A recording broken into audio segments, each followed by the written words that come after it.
Happy Friday. Welcome back again, everyone, to our China market webinar series on navigating e-commerce and social media landscapes.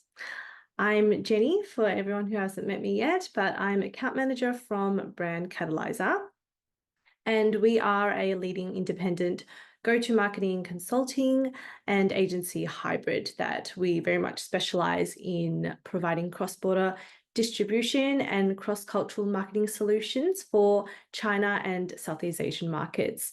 Since, the reopening of China, we've very much become focused on helping Victorian brands to revive and rebuild themselves for the changing e-commerce and social media landscapes, but also be better positioned for that re-entry success. Today we'll be delving into a very exciting topic. It's Xiaohongshu, also known as Little Red Book. But last week we shared about Douyin. So it's like Red Book, a very key social media channel in China. And after today, hopefully, if you've looked at both workshops, that hopefully you can evaluate the two and think about whether your brand is suitable to embrace one over the other or even both, maybe in your strategy. But if we remember from the last session, firstly was the unparalleled level of exposure of Douyin with its massive daily user base of over 750 million people. Its shift to this live streaming culture has also heavily influenced the whole sales landscape of consumer goods, especially food and beverage, including wine as well. The influence of influencers, so the KOLs, have become very pivotal to content marketing in general, as well as the sales of products within the Douyin platform. And the type of content that engages, being that wine education, extends to also cover the tastings and food pairings, as well as virtual winery tours. And lastly, the world of Douyin is ever changing, and the platform is always enhancing its e-commerce capabilities and features, as well as the regulation of retailing on its platform. So it's important for us to stay up to date with the changes here. And we can really equate the importance and influence of Douyin to that of TikTok, which is very much on a similar trajectory. But if we come back to today's topic, Little Red Book, which today I will also use for short, refer to as Red, which people call that as well. But if you're thinking of planning to tap into the Chinese market, this is another platform that, as a wine brand, that you simply cannot miss. And I'll use this session to tell you why it's important and how you can make use of it for effective marketing. To start off, I'd like to give an overview of the Red platform to show how it sits within the social media landscape. So Red it launched its app in 2014 with a slogan of discover everything good abroad, to a shift in tagline that's more about your life guide, which reflects how it's become that leading lifestyle platform for content that brings together community, content creation, and e-commerce together in one. It has over 260 million monthly active users and 800 million daily exposures in content consumption. It is one of the most, if not, I guess the most used search engine social platforms that people use for lifestyle tips and recommendations. And stats from Red show that 81% of users on the platform who have browsed on it do develop a desire to purchase, which does reflect that the content and usage behavior of the app has high potential to reach and attract prospects. From a platform function perspective, it's very commonly used as a shopping guide, a search engine, as I said, that people just use for product research and to see reviews from community and inform their purchase, if not life decisions as well. So not only from a product point of view, but also anything related to your daily lives. People will go there for travel inspo, parenting advice, career, or lifestyle tips. Popular topics then, it kind of brings us here, and categories that generally do really well on Red include beauty, skincare, luxury goods or lifestyle, fashion, parenting, travel, and home care. So from a content point of view, many users or the content creators on the platform will post about a lot of these categories amongst many others. And while the platform's main role is predominantly in its content consumption, it also has an online store function, which the uptake and purchases from consumers has seen to be increasing across different industries, as well as mainly over the more recent years. So I personally use Red on a daily basis in my free time. And that's usually when I need to maybe look for restaurant recommendations or want to buy something new or just want to learn about something in particular. It's very natural to search on Red to see what's being discussed. If we look at the profile of Red users, we'll see that there is a large group of high potential, high value consumers for wine brands that we'll find on this platform. So gender-wise, it's very much female-oriented with a rough 7:3 ratio split, and more females span across the different age range. Will use Red. When compared to males, the male user is more likely to come from a younger demographic. And then in terms of the age, Red reports that there's over 70% of its users between 16 to 35 years in age, which shows a significant number of users that are born after the 1990s. So if you're looking for the Gen Z consumers, this is the platform you should be considering. Another characteristic of the Red user profile is that roughly half of its users are considered the high spending power consumers. So these are those who reside in tier 1 to 2 cities and very much seek for a premium or high quality content. And the app usage behaviors can be seen from different purposes that users will turn to Red for. So firstly is this discovery function. Red has content that allows users to discover good products, good brands, but also how to live a good life. It is also used from a search function, which my favorite part, to search about in your pre-shopping phases on what to buy, how to buy, and how to use something, as well as to search for, where to go when you're in somewhere new, and what to do in places. So you'll find a lot of key topics online. If they're searching, they might say things to do in Melbourne or things to do in Shanghai, wine recommendation or wine bar recommendations in Shanghai. Very commonly done for this platform. Then from a sharing perspective, users will use the platform to share their experiences of buying or using something.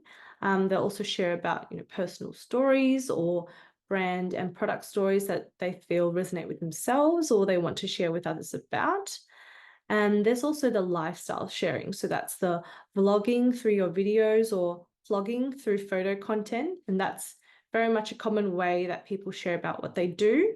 It's kind of a channel for people to showcase their lifestyle that they want others to see and hopefully be inspired by.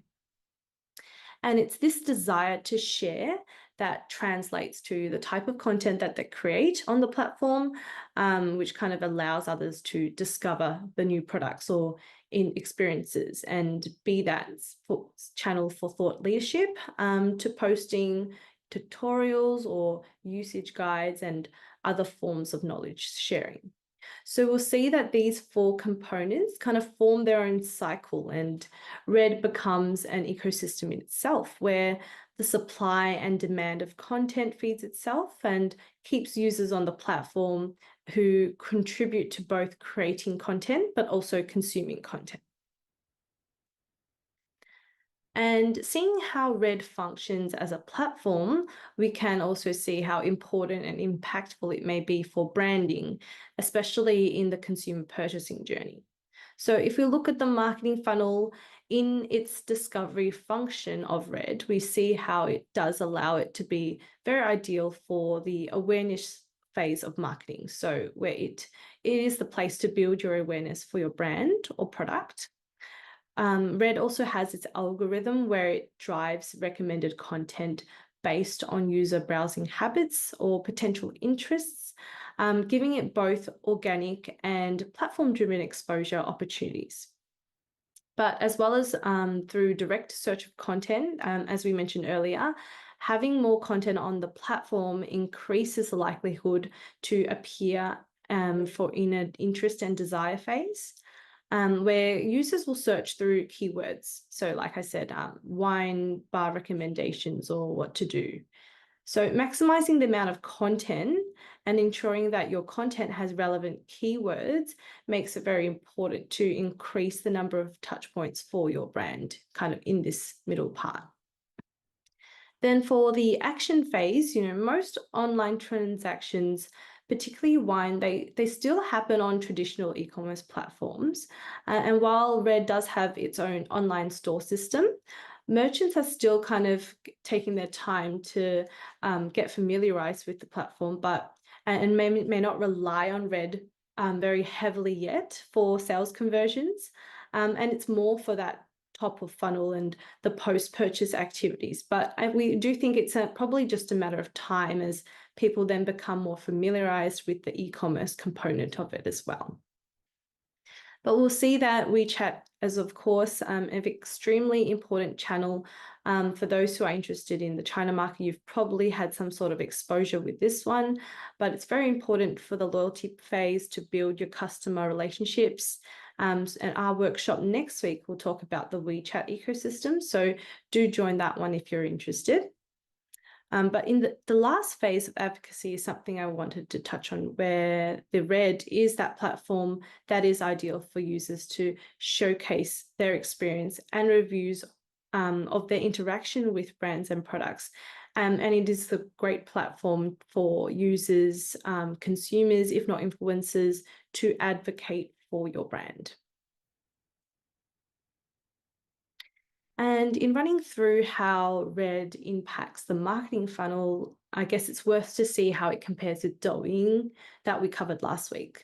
So from an impact on the marketing funnel, in comparison to Douyin, which is very much a top-down approach to seeding that starts with awareness, repetitive exposure to build that interest, desire, and fundamentally drive sales, Red actually seeds from a bottom up, where it tries to provide multiple touch points of advocacy for a brand or product.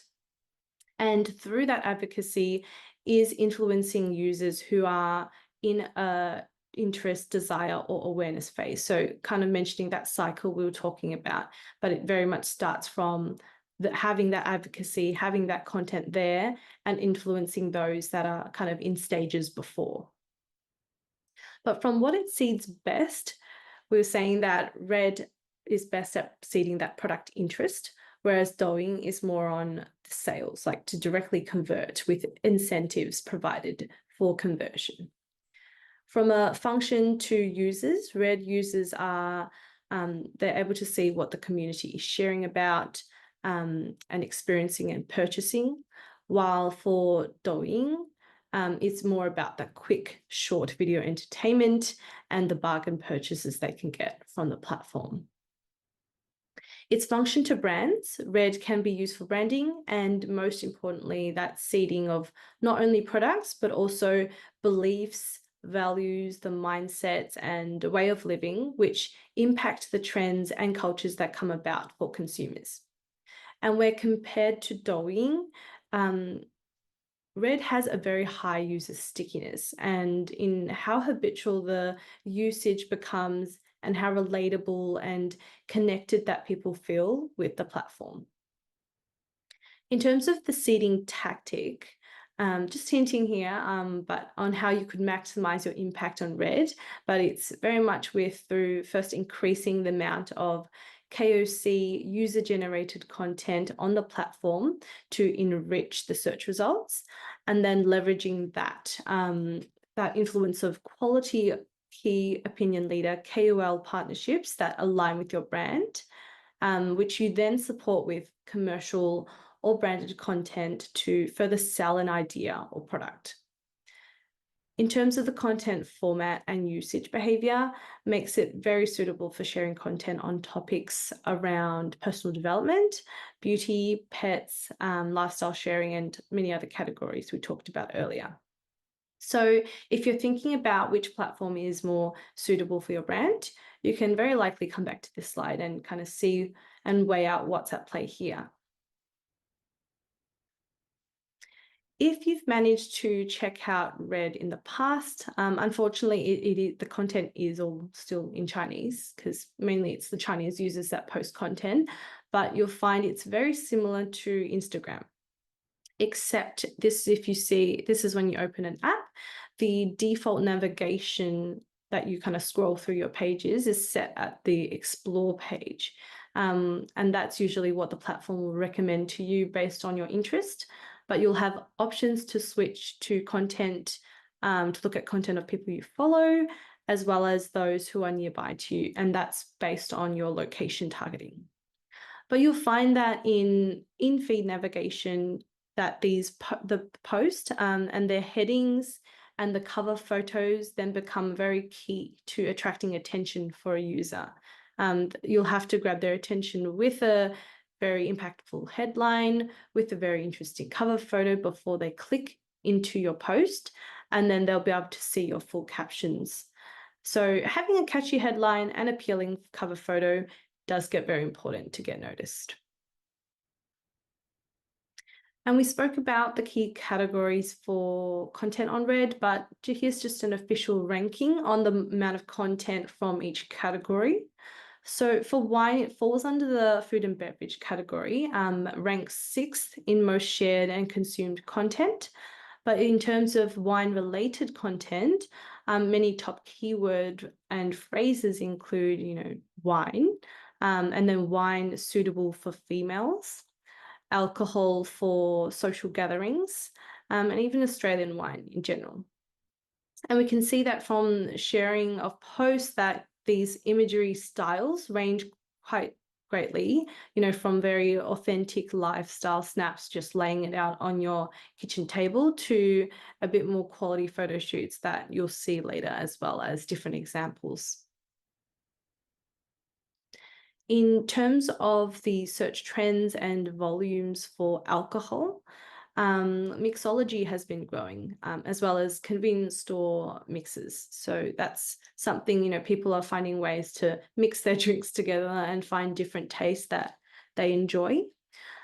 Search volume for wine-related keywords, they're still quite relatively lower when you compare it to other beverage categories, but overall, these search volumes are increasing, particularly for keywords like Pinot Noir, dry white, Shenandoah, and food wine pairing as well. And next, I'd just like to unpack the wine consumer profile on Red to understand who we are really talking to through the platform. In terms of the alcohol population, Red reports that there are over 80 million users that are relevant to the alcohol industry as of early this year.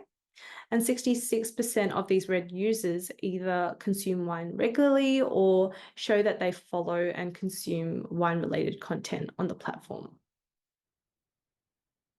In terms of age distribution, the strong potential of the platform in quotation marks, selling wine content is seen amongst groups of consumers who are more willing to consume content, being those in their early 20s and approaching their 30s, and mainly concentrated in the first tier and emerging first tier cities. And these users generally prefer to watch educational videos, content like tutorials, vlogs, and everyday unboxing videos that showcase, different collections. That's usually the type of content they like to look for when they're looking at alcohol-related content. So, keeping these main demographics in mind and content preferences in mind as well when you put together your content strategy, and that hopefully will help inform the type of visuals and the type of formats that you want to have, or you want your influencers to have to share information regarding your brand or product.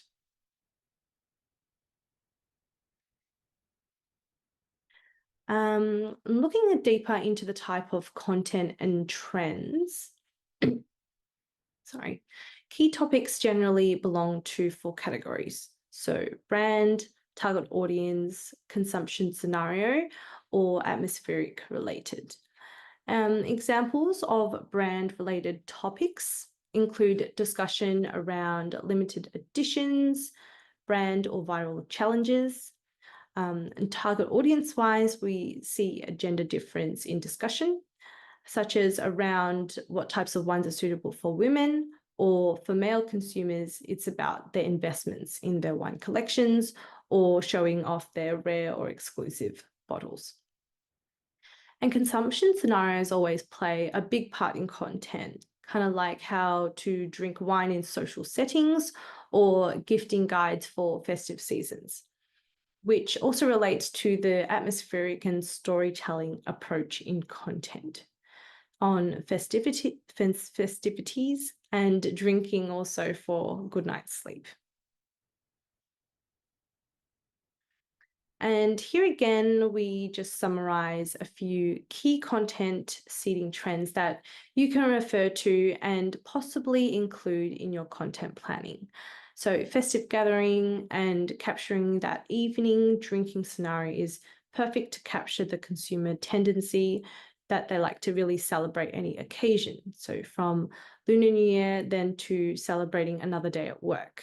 They definitely like to bring a sense of ritual to even the small things in life.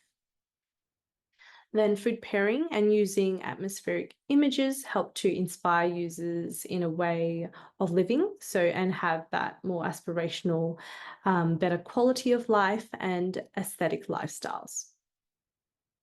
Professional tastings and the creative drinking methods then tap into the consumption experience and focus on how consumers can really enjoy and find fun in their drinking. And then, of course, is content that relates to any offline interactions like the outdoor pop-ups or anything related to tourism and wine culture.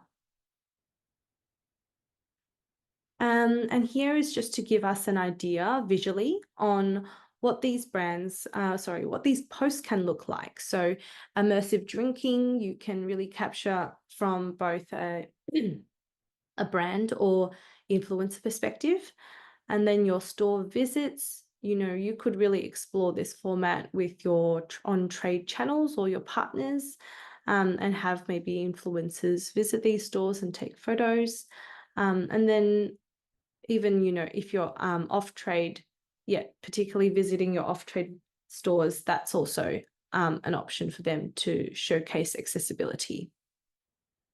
And then your unboxing videos work well with your lifestyle influencers if you ever think of engaging those. And while infographics and tutorials will work well through wine enthusiasts or brand-generated content. The last component I'd like to share on the red wine consumer is just understanding that the alcohol consumer is changing. So wine consumers, especially on red, they are no longer drawn to impulse purchases or for investment, but are more willing to take time to learn about something, research into the good and bad or new products that they haven't come across before they make any decisions, really. So the collect notes, which is equivalent to saying saving a note on saving a post on Instagram function. So this function to save a post for later is very much widely used on Red, where people will just collect all these different posts that have something interesting that they want to read about or remind them about and save for later that they can come back and look at when they're ready to make a purchase decision or something.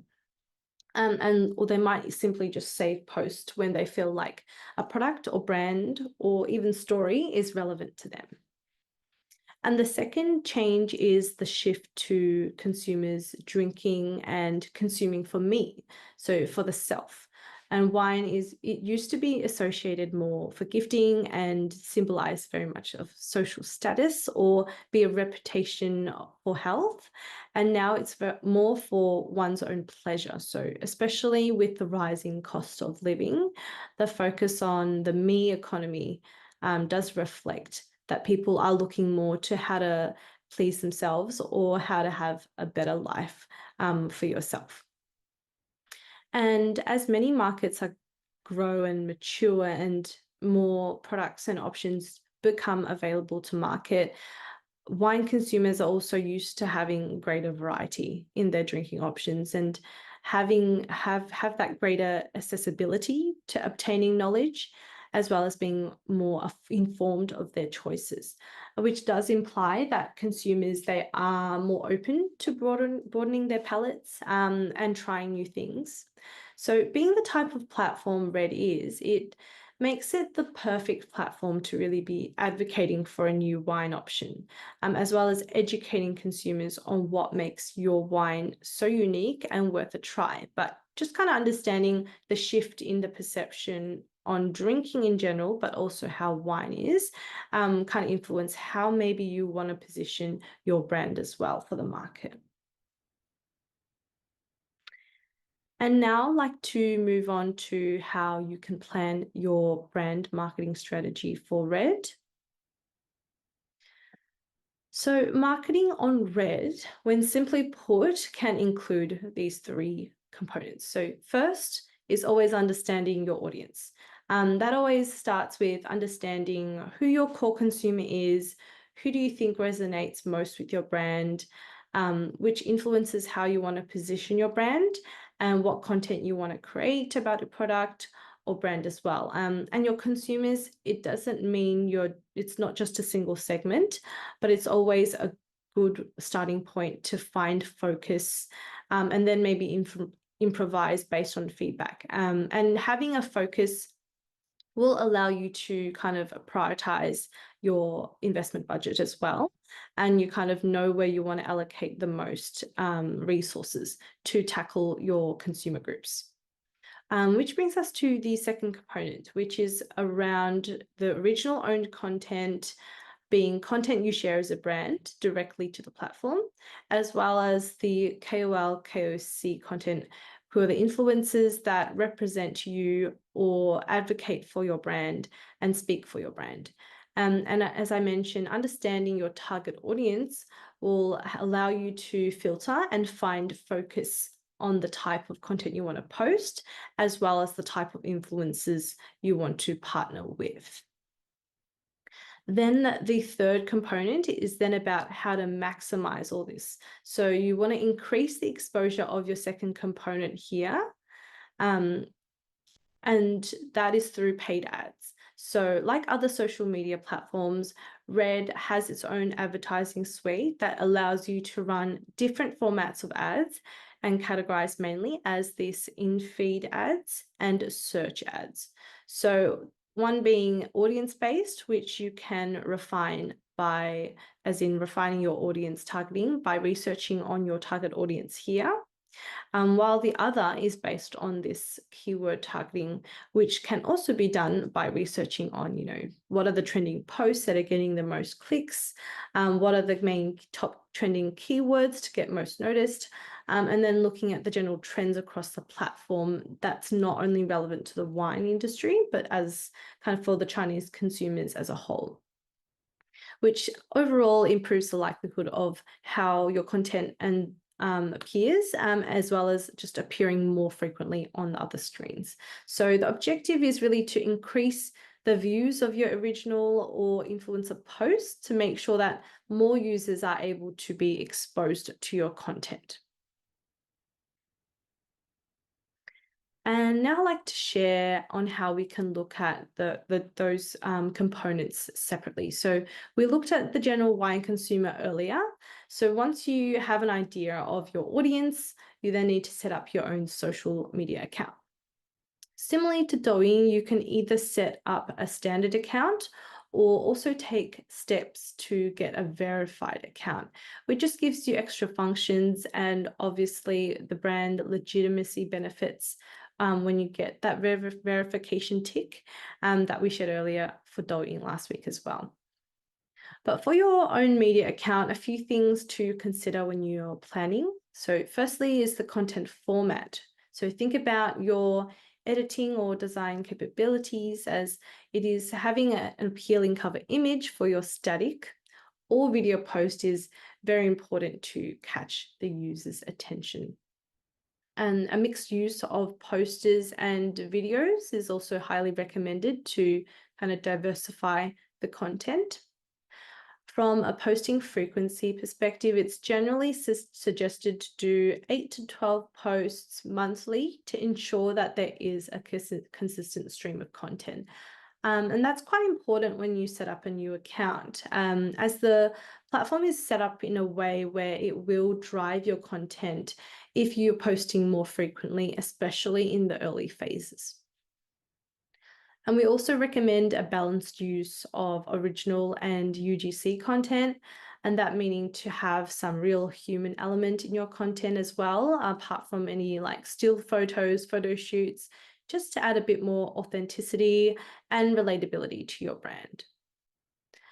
And then also ensure you have resources to actively respond to any community discussion or even a comment on other relevant community member posts or even industry professionals. And that just helps nurture a vibrant identity for the brand. So it's not only engaging with users that comment on your account, but if you're kind of scrolling on your own feed, that you are engaging with relevant influencers in the industry. Lastly is always making use of any existing content that you have. So don't always feel like you have to create a completely new localized content from scratch, but simply just to make small adaptations maybe to the language to save time and effort in content creation, because there's just so much content out there every day that it's always best to just try and get your foot in and start getting people to see you as a brand than feeling like you need to take time and have to tailor every messaging to perfection. Earlier, we touched on the key content trends for the wine consumer. So just a reiteration on how you can storytell wine products into your own content, the seasonal lifestyle changes, different product suggestions for different weather. That's always something like if it's especially in winter, that's how kind of the mulled wine concept came about. Then there's the consumption scenarios. That's always best to inspire the purchase occasion, whether it's dining out, at home, or just visiting a friend.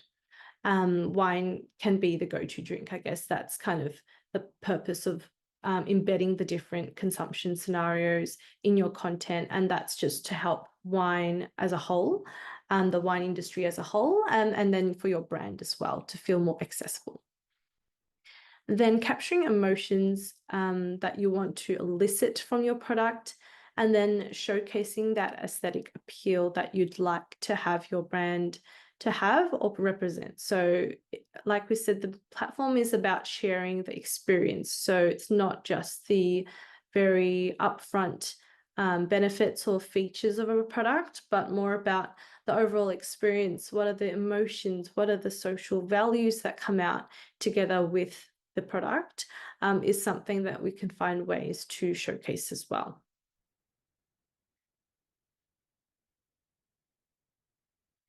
So other content ideas here. Sorry.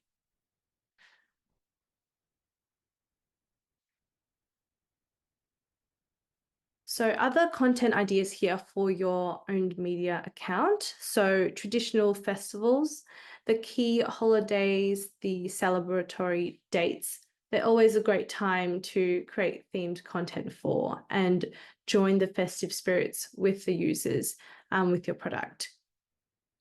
UGC content is always a must-have. So it might even just be content that you film from your winery or of your on-trade channels, the partners that you have that you can film for. So they can maybe do some partnerships there and have something more in that consumption scenario showcasing. And then there's the offline events. So whether in market or other events that you might have that relate to the Chinese consumer, it's always great to showcase what you're doing in the market to really show that the brand is alive and is actively engaging with its consumers. And gifting and giveaways are always a great way to engage with your audience by offering that extra incentive with the interaction. You can run these in the form of games, tag a friend as well. That's always a great tag a friend or comment in the comment section. That's always a great mechanism to increase your account engagement and build followers as well. And then, of course, if you have any special offers, promotions, or new product launches, Red is a great platform to be posting about to drive exposure and kind of get a feel of that audience feedback as well. For the paid marketing side of things, so that comes to our third component. Firstly, paid ads, they are the key to amplifying the reach of your content. As we mentioned last week, just relying on organic is just simply, it just really slows down how you get reached and accessed by consumers. So, and you can really do paid either from the brand side or influencer side. And in addition to the two main forms of the paid ad placements we mentioned, the in-feed ads, they appear as if it was a regular post in your navigation. And generally, you can bid based on the different positions that you show up in a scroll. But then there's also the search ads that just appear when it's related to a particular keyword search phrase that you have bidded for as well. And there are different positions that you can show up for as well. And that's usually, we say, always a great way to potentially start with as well, because it helps you reach consumers who have a bit more intent with interacting on this platform, that they are already potentially in an interest or desire phase. And whereas in the feed, that's a bit more targeting towards your just the initial awareness here. But there are many other options for your ad placements. So such as taking up a designated brand space in the search results section. So generally this is for accounts that have a Red store and they might want to include some sort of branding in this campaign here. And it takes up quite half a page of the search results page here. And then setting up your automated replies in a messaging function can be a form of direct promotion, where consumers, they come through to this page from your account or from your posts. And then there's the splash ads that we also saw this format in Douyin last week as well. But that appears as a full screen ad for probably around lasting three or more seconds that users get fed when they open the Red app for the first time. And after that, they get redirected to the homepage. So this is more expensive, but obviously because it's a forced viewing, it can be very impactful for brand exposure. And then there's these pop-up surprise box ads, where generally also used for accounts with a Red store to give out any vouchers or promo codes that users can use in their stores. So another form of the paid marketing is the influencer marketing. So this slightly overlaps with the component 2 of the content side of things, but you want to split your budget so you can invest in what's most important. And investing in influencer and seeding content is really most cost efficient. in that once it's posted to the platform, it stays on the platform, while the paid ad, it's only runs for a particular period of time. And so this form of, I guess, engagement, it increases the brand or product related search results that users have access to. So when people search with particular keywords, your posts, your collaborated posts with these influencers, they will also appear as kind of that search results that they can look into. So from a campaign budget allocation perspective, we always recommend spending more of it on partnering with the quality influencers. And then seeding and gifting here is referring to the KOCs. So these are the smaller everyday content creators that might not be as professional and be kind of in the quality of work they deliver, but because sharing content is part of what they do. And that's the function here, is really to increase the content pool that's relevant to your brand or product. And while influencer costs, they can vary, we're just providing some indicative figures for your reference to have a rough idea of what you can expect when you approach them, either through yourself or through an agency. And you'll find that you'll find that there are many different tiers of KOL, KOCs out there, and you can actually engage them through the Red platform itself. So they've actually got an influencer function in the back end, or you can also do it manually through an agency or by yourself if you've got your account to kind of outreach and collaborate with them there. But maybe I think some brands maybe who have started working with a bit of influencer will find that the platform can be quite strict in terms of the kind of keywords or phrases you can use. So there's a lot of words that you kind of have to censor out or use an emoji to replace. And that's just because the platform, it does want to drive a bit more of authentic soft selling or reviewing, honest reviews, rather than kind of hard selling promotion that's kind of spread across the internet. So it's always good if you're not sure how to approach content creation in the beginning, to kind of work with a partner and ask about the influencers on what's the best way to kind of word certain messaging that won't be caught by the platform, because when it does get caught by the platform, it does restrict the amount of traffic that it gets fed. So this is a bit more of a detailed explanation, but it's just there are certain pros and cons, and just things that you need to look out for when you work with these influencers. So here are some examples of content ideas and the type of influencer categories that you can work with. So you have your aesthetic and seemingly candid shots of a home scenario setting, and that's usually generally as a form of soft selling or taps into that lifestyle sharing that people like looking at. And then you have your wine expert. So these are the lovers who just share their experience or wine knowledge, usually through the form of videos, tutorials, or even just like a product shot where it's just showing the product and talking about what are the different characteristics, what you can taste from it. And so this is the type of content that we generally see that's on the platform. From an influencer type perspective, it's always good to engage with a mixture of profiles. So lifestyle and travel profiles, they're great to tap into the mass audience, because I'd say most consumers out there, they do belong in a mass audience category where they are just the general casual drinker. So having the lifestyle and these influencers in place can allow maybe your brand to be a bit more relatable to their everyday life and be of a better reference as to how they might be able to engage with your brand or your product. And certified wine experts are on the rise. So more people are becoming interested in this category and getting certified. because it becomes very appealing to those who may just be wine lovers themselves. And it's always like, oh, why not just get another qualification to prove that I'm a professional?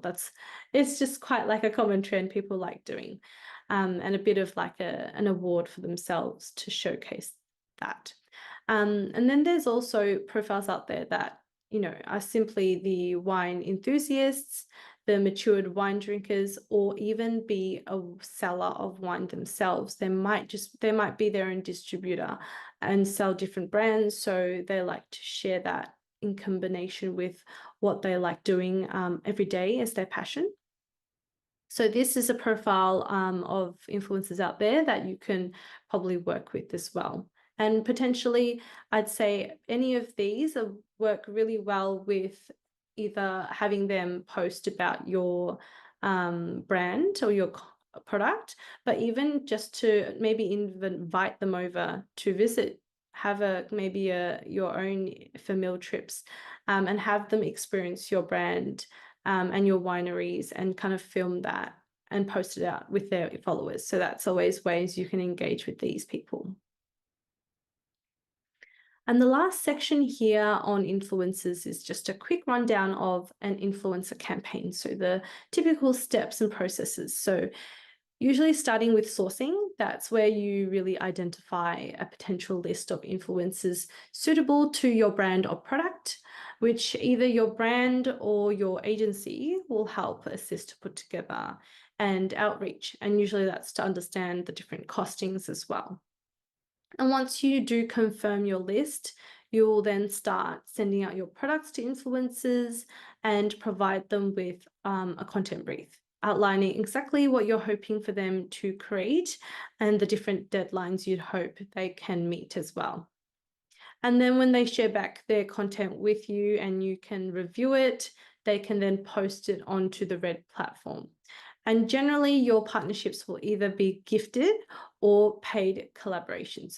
But do keep in mind that gifted collaborations, like other collaborations you have here for your Instagram or TikTok influencers, but you do have less control over kind of what they want to create. And influencers sometimes, they may or may not post as you wish. They may even ghost you.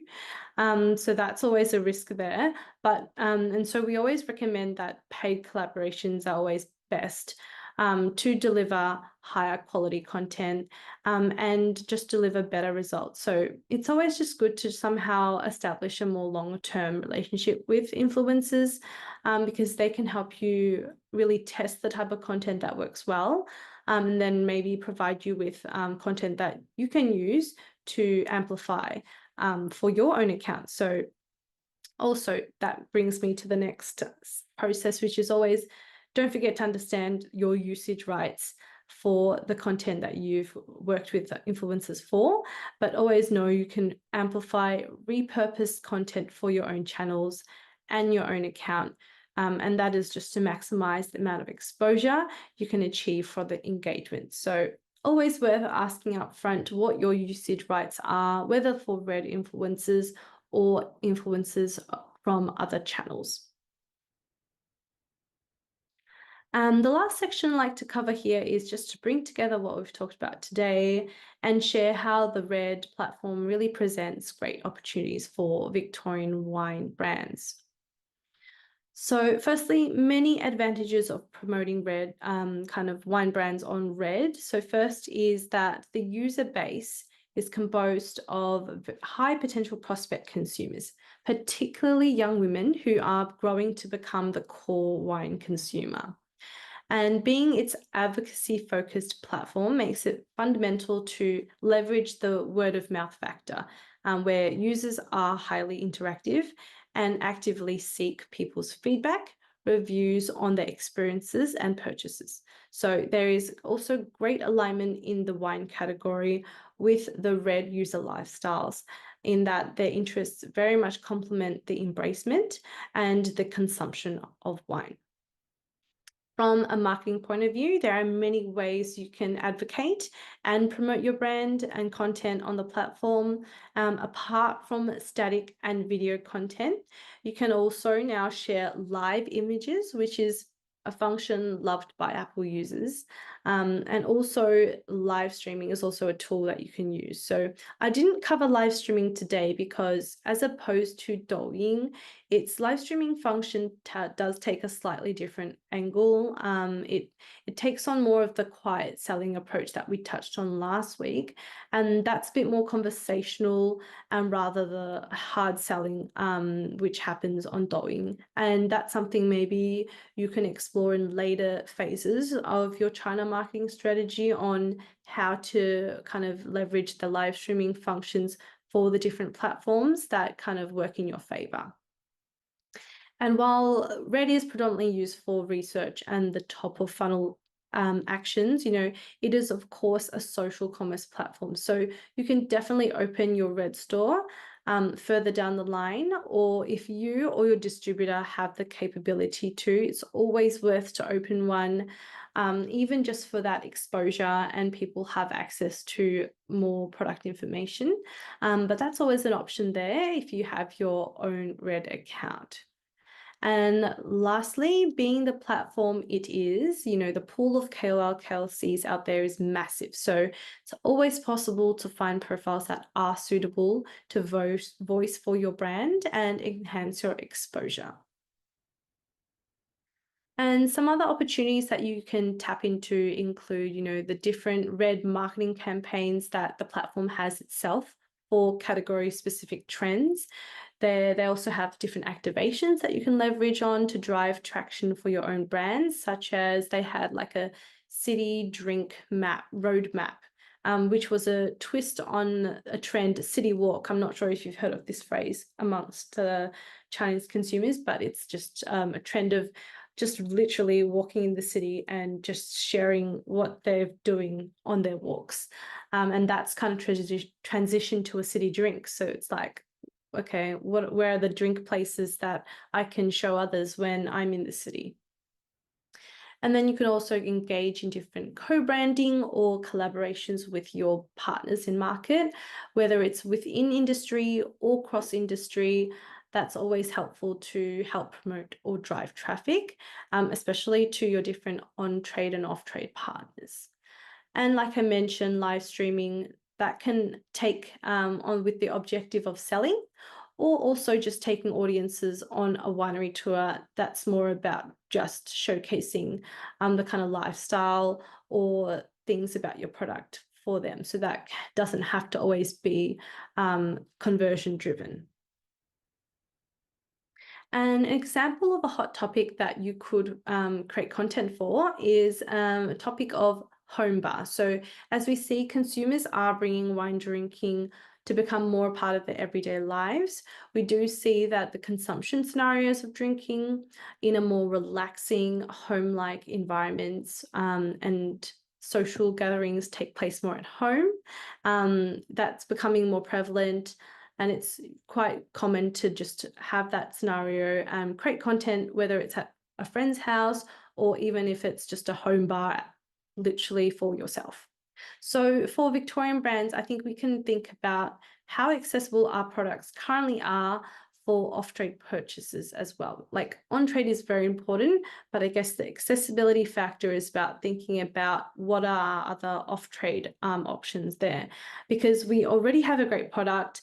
And it's really about how can we get the products in the hands of these consumers that are loving wine and talking about it. So it's really how to get it in the hands of these people when they need it.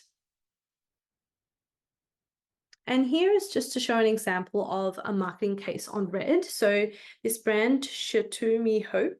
So they are a domestic brand from Helan Mountains in Ningxia province in China, but they've positioned themselves as a bit of an artistic and winery landmark. So kind of like an art gallery or museum. So we'll see that their visuals on their own media account does take a more refined atmospheric approach. They've run seasonal and even monthly giveaways for their interaction with users, where they will source more relevant sponsored gifts, or they also just create their own quite aesthetic brand merchandise that they will also give out to winners for free on a monthly basis. They also participate in the Red events and even offline event sponsorships, such as for the writing event in Shanghai. That does help just build the brand and have a strong connection with its audience by tapping into other relevant interests that the consumer might likely to have. And this brand also has their own store to sell product and has also hosted their own live streaming sessions where they conduct in product sharing, wine tastings, giveaways, and have interactive activities. And of course, there is their partnerships with their influencers, which has lifted their brand exposure, and their brand hashtag alone has achieved over 3 million in unique views. So this is an example of a wine brand that is kind of doing it all. And so it'll be worth looking at their account if you ever get onto Red. They are called 美鹤庄园. So this case does show how you can leverage the different tools and the marketing tactics to create an ecosystem in itself, which does embody what the future of social commerce is likely to look like, both in China, but also across to our local marketings, in Australia as well. So likely there are many things today that some brands are doing for Red in the China market that maybe you can bring first to your own channels first, and then maybe experiment how these work with your local and home-based consumers here. But it's always a starting point to not be afraid to engage with your followers and kind of put yourself out there and give it a go. So a quick recap of what we covered today, where I gave a brief introduction to the Red platform. So we looked at the user profile and wine consumers on the platform, as well as looked at the key advantages that Red does bring for wine brand marketing. In terms of the different content dynamic, the user behaviors and features within the platform itself to really become its own marketing ecosystem. And what I shared today is a general overview and does just dip into the surface of what this platform can do and offer for you. But we see that many wine brands do come to us and have shared kind of their pathway, how they've wanted to approach China. And we do discover that we always do end up choosing Red as that first channel that you can activate if you do want to test the market. And I'd say that really the main difference between Douyin when you are choosing, apart from what I shared earlier in the comparison, is really that engaging video content is always much harder to create and does require greater resources to have consistent content flowing. So from a content creation perspective, Red is definitely more beginner friendly in that sense. So if that's something that you find hard to kind of weigh out, maybe that's something you can think about to make your decision there. But that is all from me today. So thank you once again for joining me this morning. And like I said, next week's workshop, Christy will be back to talk about the WeChat ecosystem and how it can be used for e-commerce success as well. So please stay tuned for that one if you're interested. So thank you for listening. Perfect. Thank you so much, Jenny. Thank you for hosting our session today. If any of you do have any questions during the week, please feel free to email them across to me and I'll put you in touch with either Jenny or Christy. And we look forward to seeing you back online next week, Friday. Great. Thank you so much. Thank you all for joining. Thank you, everyone. All right. Bye.